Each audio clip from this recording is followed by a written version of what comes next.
Hi friends, నేను మిమ్రాన్ని. మరి ఈరోజు టాపిక్ ఏంటి అంటే మోడల్ పేపర్ అండి. అసలు హిందీ మోడల్ పేపర్లో మనం ఇంతకుముందు సిలబస్ గురించి చెప్పుకున్నాము. ఫస్ట్ రోమన్ మనకి దాదాపుగా మోడల్ పేపర్లో 4 రోమన్స్ మార్క్ కేటాయింపు అనేది జరుగుతుంది. 4 రోమన్స్ మార్క్. ఆ 4 రోమన్స్ అసలు ఏ బిట్ 150 మార్క్స్ టెట్ పేపర్ అయితే అందులో ఏ బిట్ ఎలా ఉంటుంది, ఏ బిట్ నెంబర్ వర్షన్లో మనకి ఎక్కడెక్కడ ఏ బిట్స్ ఇస్తాడు అనే దాని గురించి ఇందులో మనము మాట్లాడుకుందాము. మరి ఫస్ట్ రోమన్ని చూసుకున్నట్లయితే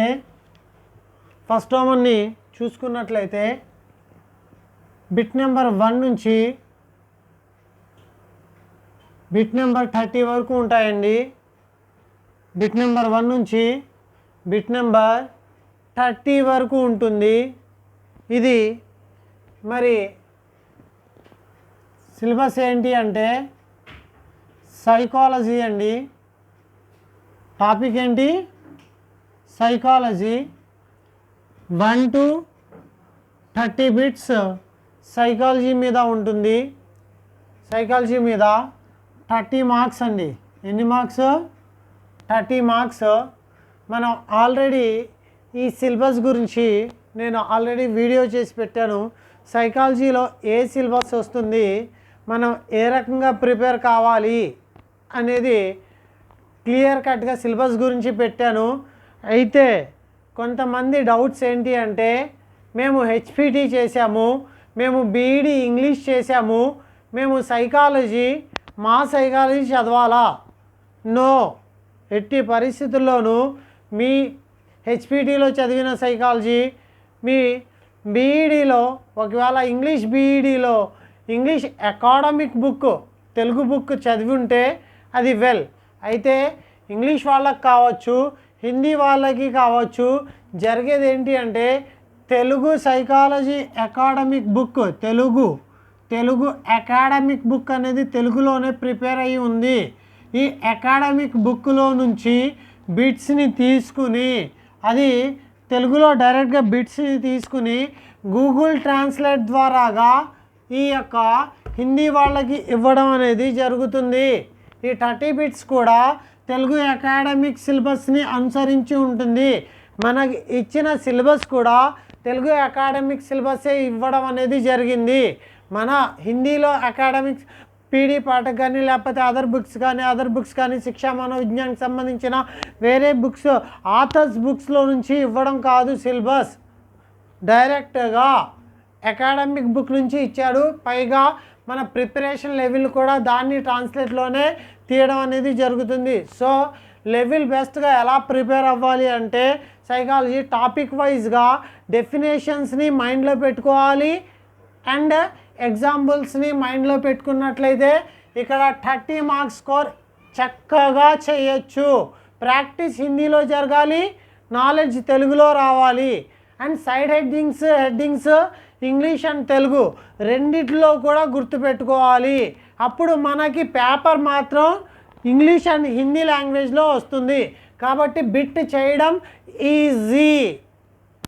నెక్స్ట్ పార్ట్ 2లోనండి.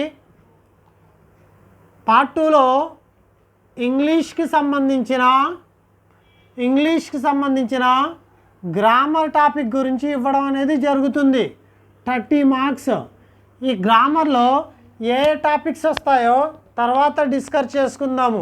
ఏ టాపిక్స్ ఉంటాయి దాంట్లో, మనం ఏం ప్రిపేర్ అవ్వాలి, మనం ఎలా ప్రిపేర్ అవ్వాలి, ఎలా ప్రిపేర్ అయితే మనం టోటల్ మంచి స్కోర్ చేయగలం ఇంగ్లీష్ ఏరియాలో అనేది తర్వాత చూద్దాము. నెక్స్ట్ 3rd రోమన్లో చూసుకున్నట్లయితే, 4th రోమన్లో చూసుకున్నట్లయితే హిందీ కంటెంట్ ఉంటుందండి. 3rd Roman and 4th Roman వచ్చి హిందీ కంటెంట్ మాత్రమే ఉంటుంది. ఈ హిందీ కంటెంట్కి వచ్చేసరికి ఈ హిందీ కంటే థర్డ్ రోమన్కి వచ్చేసరికి మనకి హిందీ అండి. హిందీ కంటెంట్ ఉంటుందండి. 30 మార్క్స్కి ఉంటుంది హిందీ కంటెంట్. హిందీ కంటెంట్ అనేసరికి మనకి ఏమేమి ఉంటుంది అనే కొన్ని డౌట్స్ ఉన్నాయండి. ఇక్కడ థర్డ్ రోమన్లో హిందీ కంటెంట్ ఏమేమి ఉంటుంది అంటే first of all 6th to 10th వరకు సెకండ్ లాంగ్వేజ్కి సంబంధించిన సెకండ్ లాంగ్వేజ్ అంటే ఇప్పుడు ఎట్ ప్రజెంట్ మన హై స్కూల్స్లో ఉన్న బుక్స్ ఏవైతే ఉన్నాయో వాటిపైన 6 to 10th. అలాగే నెక్స్ట్ అపఠిత గద్య అపఠిత పద్య అంటే కాంప్రిహెన్షన్ సిస్టమ్ గద్య కాంప్రిహెన్షన్ సిస్టమ్ పద్యలో ఒక 2 మార్కులు గద్య మీద, ఒక 3 మార్కులు పద్య మీద. అంటే ప్యాసేజ్ అక్కడే ఉంటుంది, దాని కింద క్వశ్చన్స్ అడుగుతాడు, అవి దానికి మనం ఆన్సర్ చేయాలి కాంప్రిహెన్షన్స్ పైన. సో అది 6th to 10th ఏదైతే హిందీ సబ్జెక్ట్ ఉందో మనకి అది. నెక్స్ట్ వచ్చి కావ్య రచనాయం అంటే కవి కావ్య. ఇక్కడ దీని మీనింగ్ ఏంటి అంటే మనకి అప్ టు 10th క్లాస్ అంటే 6th to 10th లోపు ఎవరైతే కవులు ఉన్నారో ఆ కవుల గురించి, వాళ్ళ యొక్క రచనల గురించి, వాళ్ళ యొక్క సాహిత్యక బయోడేటా గురించి ఈ 30 మార్క్స్ టోటల్గా మన 10th క్లాస్ ప్యాటర్న్లోనే ఇస్తాడండి. మన 10th క్లాస్కి దాటడు ఈ 30 మార్క్స్ విషయంలో. సో ఈ రోమన్లో 30 మార్క్స్ ఏవైతే ఉంటాయో కావ్య అన్నాడు అంటే 6th to 10thలో వచ్చే కవుల గురించి సాహిత్యక లిటరేచర్ అంటే కేవలం టెక్స్ట్ బుక్లో ఇచ్చిన నాలెడ్జే కాకుండా హిందీ సాహిత్యంలో దాని గురించి ఏ రకంగా ఎంతవరకు ఇచ్చాడా అనేది కూడా మనము చూసుకోవాల్సి ఉంటుంది. తర్వాత నెక్స్ట్ వచ్చేసరికి మరి వర్ణమాల చూడండి. ఇక్కడ వర్ణమాల, ఈ వర్ణమాల ఏదైతే ఉందో వర్ణమాల అంటే మనకు గుర్తుకు రావాల్సింది స్వర్, అలాగే వ్యంజన్, అలాగే వాటి యొక్క భేదాలు. భేద్ అంటే స్వర్, హ్రస్వస్వర్, దీర్ఘస్వర్, లుప్తస్వర్, అలాగే వాటి యొక్క ప్రయుక్త స్థానాలు, ఏ స్థానం నుండి ఏ స్వరం అనేది వస్తుంది అనే దాని గురించి. అలాగే వ్యంజన యొక్క భేదాలు ఏంటి, స్పర్శ వ్యంజన అంటే ఏంటి, ఊష్మ వ్యంజన అంటే ఏంటి, అంత్యస్థ వ్యంజన అంటే ఏంటి, వాటి యొక్క స్థానాలు అవి ఏ ఏ స్థానాల నుంచి వెలువడతాం అనేది జరుగుతుంది అనే దానిపైన వర్ణమాల గురించి మాట్లాడతాము. తర్వాత నెక్స్ట్ వచ్చి మరి శబ్దభేద్ అండి. ఏంటిది? शब्दभेद అంటే रूप परिवर्तन के आधार पर शब्दभेद के रूप परिवर्तन के आधार पर विकारी अविकारी शब्द. చూడండి ఇక్కడ వికారి అంటే ఏంటి చూడండి. వికారి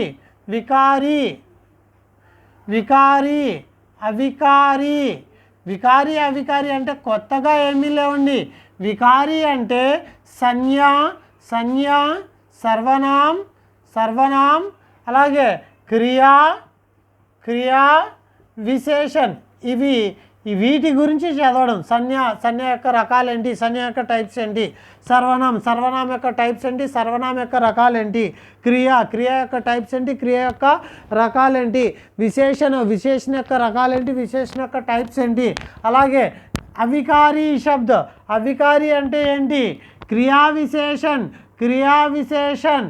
నెక్స్ట్ సముచ్చయ బోధక, సంబంధ బోధక, విస్మయాది బోధక, ఇవన్నీ కూడా అవికారి పదాల్లోకి వస్తాయి. క్రియ అవికారి. అలాగే శబ్దభేద్కే రూప్ అంటే ఏంటి, మనం ఆల్రెడీ రూపాలు చదివాము. తత్సం శబ్ద అంటే ఏంటి, తద్భవ శబ్ద అంటే ఏంటి, దేశజీ శబ్ద అంటే ఏంటి, విదేశీ శబ్ద అంటే ఏంటి.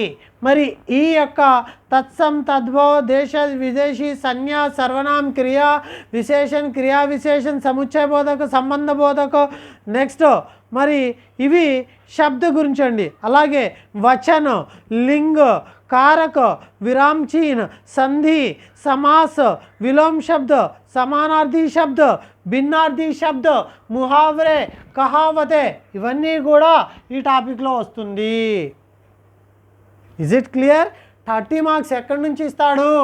ఒకటి 6 to 10th కంటెంట్ నుంచి, 2 6 to 10th కావ్య పరిచయాల నుంచి, కావ్య వాళ్ళ యొక్క హిస్టరీ రిపీటెడ్ గురించి, వర్ణమాల స్వర వ్యంజన యొక్క భేదాల గురించి, శబ్దభేద్ వికారి అవికారి శబ్ద భేదాల గురించి, అలాగే ఈ శబ్దభేద్లో తత్సం శబ్ద, తద్భవ శబ్ద, దేశ శబ్ద, విదేశీ శబ్ద, సంజ్ఞా సర్వనాం, క్రియా విశేషణ, సముచ్చయ బోధక, సంబంధ బోధక, वचन, लिंग, कारक, विराम चिन्ह, संधि, समास, विलोम शब्द, समानार्थी शब्द, भिन्नार्थी शब्द, मुहावरे, समानार्थी शब्द, पर्यायवाची शब्द, भिन्नार्थी शब्द ఇవైతే ఏవైతే ఉంటాయో అవి నేను పీడిఎఫ్లు పెడతాను మీకు.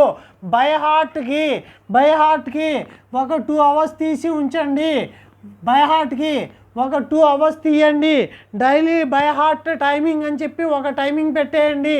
ఆ టైమింగ్లో పర్యాయవాచి పదాలు, భిన్నార్థి పదాలు, అలాగే సాహిత్యలో కవి లేఖక గురించి ఒక్కొక్క కవి నెంబర్ ఆఫ్ స్టోరీస్ రాస్తున్నారు, నెంబర్ ఆఫ్ నాటకాలు రాస్తున్నారు, నెంబర్ ఆఫ్ నిబంధనలు రాస్తున్నారు. అవి ఊరికనే కాదు, అలా కూడా ఒక్కొక్కటి మేము జాయిగా గ్రాడ్యువల్గా చదువుకుందామంటే అవి నోటి మీద ఉండవు. మనం ఎలిమినేషన్ ప్రాసెస్లో దాన్ని మనం బిట్ అటెంప్ట్ కూడా చేయలేము. కాబట్టి ఖచ్చితంగా ఇవి మాత్రం బై హార్ట్ చేయాల్సిందే. కాబట్టి ఈ టైం ఈ 2 hours తీసి ఆ 2 hoursలో ఏమేమి చదవాలి అనేది నేను పెడుతూ ఉంటాను గ్రూప్లో. దాన్ని ఫాలో అవుతూ ఉంటే బెటర్. నెక్స్ట్ వచ్చి తర్వాత వాక్య రూపానికి వస్తే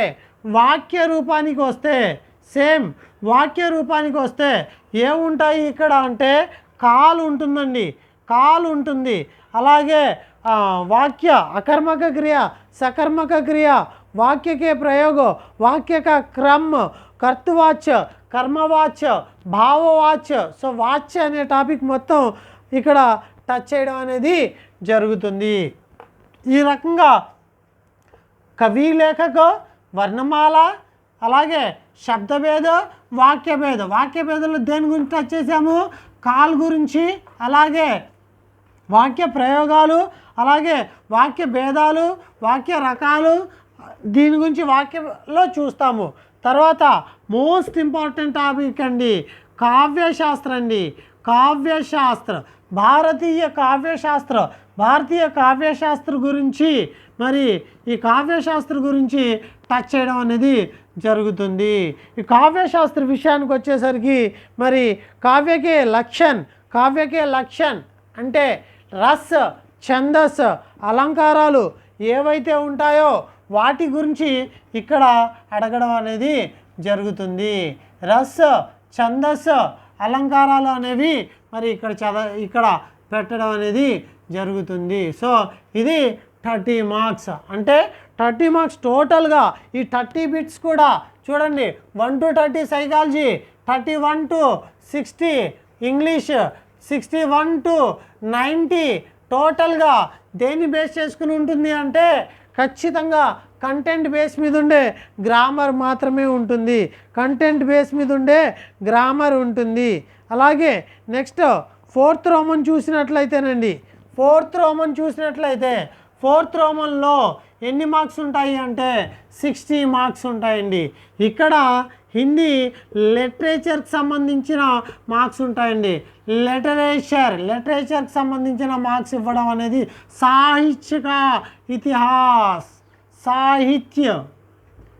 హిందీ సాహిత్యం. ఈ సాహిత్య ఇతిహాస్లో ఏమేమి అడుగుతాడో అంటే డెఫినెట్లీ మళ్ళీ ఇక్కడ కూడా ఏం జరుగుతుందో చూడండి. साहित्य कवि लेखक रचनाये विषय वस्तु पृष्ठभूमि ఏదైతే మనం 10th అంటే ఇక్కడేమో 6 to 10th కవుల గురించి చదివాము. ఇక్కడ మొత్తం హిందీ సాహిత్యంలో మోస్ట్ ఇంపార్టెంట్ కవులు ఎవరైతే ఉంటారో వాళ్ళందరి గురించి చదవాలి. వాళ్ళు దాదాపుగా అప్రాక్సిమేట్లీ ఒక 35 ఆర్ ఒక 40 రైటర్స్ ఉంటారండి. ఈ 45లో మనం మోస్ట్ ఇంపార్టెంట్గా తీసుకుంటే ఒక 30 రైటర్స్ గురించి మనం చదివినట్లయితే ఎనఫ్. ఈ 30 రైటర్స్ గురించి, వాళ్ళు రాసిన కవుల గురించి, వాళ్ళు రాసిన కవితల గురించి, వాళ్ళు రాసిన కహానీల గురించి, వాళ్ళు రాసిన నాటకాలు, ఉపన్యాసాలు, గద్య ఏం రాశారు, పద్యం ఏం రాశారు అనేదంతా కూడా చూడాల్సి ఉంటుంది. అలాగే నెక్స్ట్ సాహిత్యిక విధాయ, హిందీ సాహిత్యంలో ఉండే విశేషతలు, ఆ యొక్క కాలాల్లో ఉండే విశేషతలు మనం ఆది కాలంలో చెప్పుకున్నాము. ఏ రకంగా ఆది కాలంలో చెప్పుకున్నామో ఆ ప్యాటర్న్ని ఇక్కడ మనం ప్రజెంట్ చేయాల్సి ఉంటుంది. నెక్స్ట్ హిందీ భాషా కా ఉద్భవ్, ఇక్కడికి వచ్చేసరికి హిందీ భాష యొక్క సాహిత్య అంటే హిందీ భాష అనేది ఎక్కడి నుంచి వచ్చింది, భాష అనేది దానికి భాషకు సంబంధించిన సబ్పార్ట్స్ ఏంటి, భాష బోలియాలు ఏముంటాయి, భాష ఉపభాషాయాలు ఏముంటాయి. అలాగే నెక్స్ట్ మళ్ళీ ఈ తౌడమంలో చదివిన రస ఛందస్ అలంకారాలు ఏముంటాయో అవి ఇక్కడ కూడా అడుగుతాడు. సో ఇక్కడ ఒక మాటతో చెప్పాలి అంటే ఈ హిందీ థర్డ్ రోమన్లో ఏది ఉందో అదంతా కూడా 4th రోమన్లో కూడా ఉంటుంది. ప్లస్ హిందీ సాహిత్యం అనేది 4th రోమన్లో అడగడం అనేది జరుగుతుంది. అయితే ఇక్కడ 48 మార్కులు, 60కేమో 60 మార్క్స్ అనుకున్నాం కదా. సో 60 మార్క్స్కి 48 మార్కులు మాత్రమే ఈ మొత్తం కంటెంట్ అడుగుతాడు. 12 మార్క్స్ మెథడాలజీ అడుగుతాడండి. మెథడాలజీ భాషా శిక్షణ అడుగుతాడు 12 మార్క్స్. ఈ 30 మార్క్స్లో ఒక 6 మార్క్స్ భాషా శిక్షణ అడుగుతాడండి. టోటల్గా 18 మార్కులు భాషా శిక్షణ మీద ఉంటుంది. సో టోటల్గా మనకు తెలిసింది ఏంటి ఈ ప్యాటర్న్లో అంటే ఏంటి, 30 మార్క్స్ సైకాలజీ అయితే 30 మార్క్స్ సైకాలజీ అయితే 30 మార్క్స్ ఇంగ్లీష్ షేర్ చేసుకుంటున్నాయి, 60 మార్క్స్ అవుతున్నాయి. ఇకపోతే 30 మార్క్స్ ఏముంటాయి అంటే థర్డ్ రోమన్లో 30 marks Hindi content and Hindi కంటెంట్కి సంబంధించి 30 మార్క్స్ అయితే 24 మార్క్స్ ఏమో కంటెంట్ బేస్, 6 మార్క్స్ ఏమో భాషా శిక్షణ. అలాగే 4th రోమన్లో తీసుకున్నట్టయితే హిందీ కంటెంట్తో పాటు లిటరేచర్ కూడా ఉంటుందండి. లిటరేచర్ ఉంటుంది. ఇక్కడ 60 మార్క్స్ అయితే 48 మార్క్స్ లిటరేచర్ కంటెంట్ బేస్ ఇస్తే 12 మార్క్స్ భాషా శిక్షణ మీద ఉంటుందండి. టోటల్గా భాషా శిక్షణ మీద ఎంత ఉంటుందిరా అంటే 18 మార్కులు ఉంటుందండి. మన లిటరేచర్ కానీ కంటెంట్ కానీ ఇవంతా చూస్తే ఎన్ని మార్క్స్ ఉంటాయి అంటే 72 మార్కులు ఉంటాయండి. ఇవన్నీ కలిపితే 90 మార్కులు. 3rd 4th రోమను మన హిందీకి సంబంధించింది. సైకాలజీ మన అవుట్ ఆఫ్ సిలబస్ అనుకోవడమే, ఈ గ్రామర్ మన అవుట్ ఆఫ్ సిలబస్ అనుకోవడమే. అంటే మనకు సంబంధం లేకపోయినా ఆయా లాంగ్వేజెస్ని మనము ఖచ్చితంగా చదివి తీరాల్సిందే. మన జాబ్ పర్పస్లో కొట్టవలసిన మరి టెట్ స్కోర్ ఖచ్చితంగా 150కి 120 దాటాల్సిందే. అంటే ఇంత దాటితేనే జాబ్ కొడతామా అంటే మ్యాక్సిమం అంత దాటిన వాళ్ళు ఉంటారు లైన్లో క్యూలో. సో వాళ్ళతో మనం బీట్ చేయాలి అంటే దీన్ని ఎలా తీసుకుంటున్నాడు అంటే టెట్ ఎగ్జామ్ని డిఎస్సి ఎగ్జామ్కి 20% వెయిటేజ్గా తీసుకుంటున్నాడండి. ఎందుకు ఇక్కడ స్కోర్ చేయాలి? మామూలుగా ఓసీ అయితే 90 మార్కులు చేస్తే చాలు, బీసీ అయితే 75 మార్కులు చేస్తే చాలు, ఎస్సీ ఎస్టీ అయితే 60 మార్కులు చేస్తే చాలు. మరి ఇవి చేస్తే చాలు అన్నప్పుడు ఇవి జస్ట్ మీరు డిఎస్సి రాయడానికి ఎలిజిబిలిటీ మాత్రమే. డిఎస్సి రాయడానికి ఎలిజిబిలిటీ మాత్రమే ఈ క్వాలిఫైయింగ్ స్కోర్స్. అయితే ఈ స్కోర్లో ఫర్ ఎగ్జాంపుల్ 120 వచ్చినాయి అనుకుందాం, 150కి 120 వచ్చినాయి అంటే ఇంటూ 20 కొడతాడండి. ఇంటూ 20 కొడితే ఎంత వస్తుంది అంటే ఖచ్చితంగా 16 మార్కులు వస్తాయండి. అప్పుడు డిఎస్సి ఎగ్జాము ఎంత పెడతాడు అంటే 80 మార్కులకు పెడతాడండి. ఈ 80 మార్క్స్కి ఎన్ని వస్తాయో చూస్తాడు. ఫర్ ఎగ్జాంపుల్ 80 మార్క్స్కి 65 వచ్చినాయి అనుకోండి. ఈ 65 ప్లస్ ఈ 16 కలిపి ఆడి స్కోర్ టోటల్ ఎంత చేస్తున్నాడో చూడండి. 77 చేసి 100కి రిజల్ట్ ఇస్తాడండి. సో 100కి 77 స్కోర్ అని చెప్పి వాడికి ఇస్తాడండి. అలా చేసిన వాళ్ళు మాత్రమే ఉద్యోగాల్లో ఉంటారు. కాబట్టి మనము ఎంత ఎక్కువ స్కోర్ చేస్తే అంత మంచిది. మాకు 110 ఉన్నాయి, 115 ఉన్నాయి, 125 ఉన్నాయి, ఇంకా మార్క్ అవసరం లేదు అనుకుంటే టెట్లో ప్రతి ఒక్క మార్కు కూడా ఉద్యోగం సంపాదించడానికి యూజ్ అవుతుంది. టెట్లో ఒక్క మార్కు పెరిగినట్టే, ఎందుకంటే పాయింట్స్లో కలుపుతాడు. దీనికి ఒక ఎగ్జాంపుల్ చెప్తాను చూడండి. 2012 డిఎస్సిలో నేను డిఎస్సి ఎగ్జామ్ రాస్తే నాకంటే ముందు వరకు జాబ్ వచ్చింది. అతన్ని నేను కిందకి నెట్టి నేను అతడి ప్లేస్లో ఉండాలి అంటే నాకు 0.23 స్కోర్ కావాలి. అంటే నా మార్క్స్ కంటే అతను ఎన్ని మార్క్స్ ముందున్నాడండి? 0.23 మార్క్స్ ఎక్కువ ఉన్నాయి అతనికి, అంతే. 2 మార్క్స్ ఎక్కువ ఉన్నాయి. నాకు అతనితో కంపేర్ చేసుకుంటే ఇంత తగ్గింది. 0.23 ఉంటే నేను 2012 పోస్ట్ కొట్టేసేవాడిని. కానీ ఈ 0.23 తగ్గడం వల్ల నేను పోస్ట్ అక్కడ మిస్ అయిపోయాను. మళ్ళీ నాకు పోస్ట్ రావడానికి పట్టిన సమయము 2018 అండి. ఒక్క 0.23 మార్క్స్ ఎఫెక్ట్ ఎన్ని సంవత్సరాలు సర్వీస్ కోల్పోయానండి? 6 సంవత్సరాలు నష్టపోయానండి. 6 సంవత్సరాలు గవర్నమెంట్ ఉద్యోగం నుంచి నేను బయటికి రావాల్సి వచ్చిందండి. ఒక్క 0.23 స్కోర్. 0.23 అంటే ఎంతో తెలుసండి? టెట్లో 1.5 మార్క్స్ అండి. అంటే ఒకవేళ నేను టెట్ రాసి ఒక్క 2 బిట్లు కనుక టెట్లో నేను కరెక్ట్గా చేస్తే ఈ స్కోర్ నేను అతనికంటే ముందు ఉంటానండి. టెట్లో 2 మార్కులు అంటే 1-2 మార్కులు కూడా మన పాయింట్స్ని డిసైడ్ చేస్తాయి. మన యొక్క ర్యాంక్ ఆర్డర్ని మారుస్తాయి పాయింట్స్ కూడా. కాబట్టి ఈ యొక్క 1 పాయింట్ లేకపోతే 1 మార్క్ 2 మార్కులు పెరగడం వల్ల పెద్ద ఉపయోగం లేదు అంటే సరే. అప్పట్లో నాకు టెట్లో 92 ఉండేవండి. 92 ఉంటే ఇంత పోటీ ఇచ్చాను. ఆ తర్వాత ఇక్కడికి వచ్చేసరికి నా స్కోరు ఇదండి 125 అండి. 150కి 125. సో ఆటోమేటిక్గా నా ర్యాంక్ని డిసైడ్ చేసింది, అది డిస్ట్రిక్ట్ ఫస్ట్ ర్యాంక్ని డిసైడ్ చేసింది ఈ యొక్క total and Hindi DSC marks 2 కలిపితే మరి ఒక రకంగా తీసుకెళ్ళండి. సో ఎప్పుడు కూడా టెట్ చాలా చాలా చాలా టెట్ అనేదే ఇంపార్టెంట్. ప్రతి మార్కు వాల్యుబులే. ఈ విషయాన్ని మరి మైండ్లో పెట్టుకుని చక్కగా ప్రిపేర్ అవుతూ ముందుకు వెళ్దాము. నేను ఈ 2011 నుంచి టెట్ స్టార్ట్ అయిన దగ్గర నుంచి మరి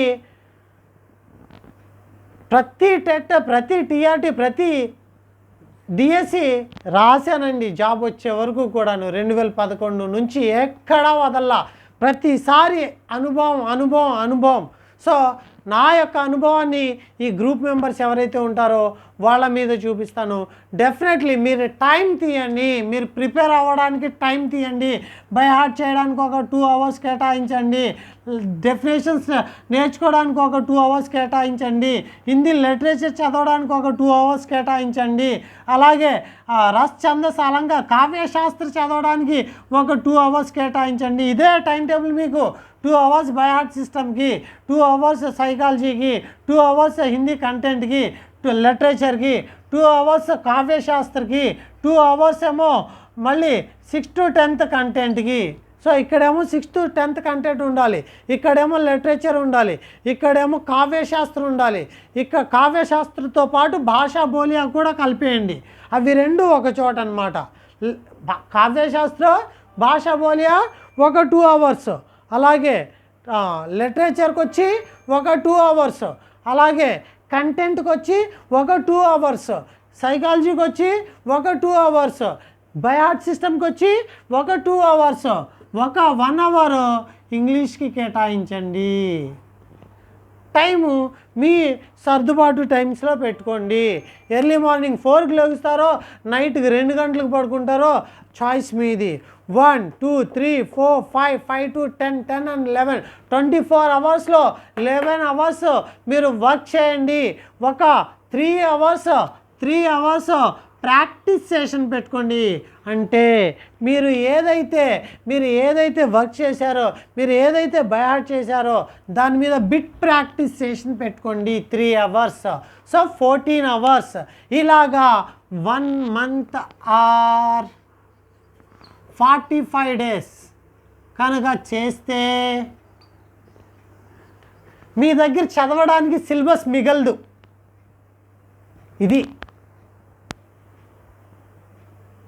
ఇది మోడల్ పేపర్ కానివ్వండి, ప్రిపేర్ అయ్యే పద్ధతి కానివ్వండి, ఏ రకంగా ముందుకు వెళ్ళాలి, హిందీ వాళ్ళకి సంబంధించిన టోటల్ బయోడేటా ఇది.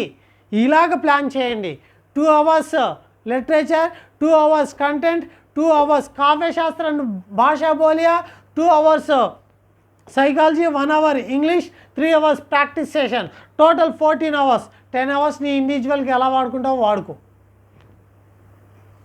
ఈ pattern just 1 month, 30 days or 45 days నువ్వు చదువు. ఎందుకు రావో చూద్దాం.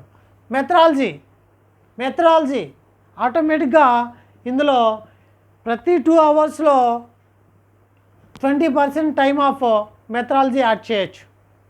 Enough. Okay friends, thank you to one and all. ఈ వీడియో ఇంతటితో ముగిస్తా.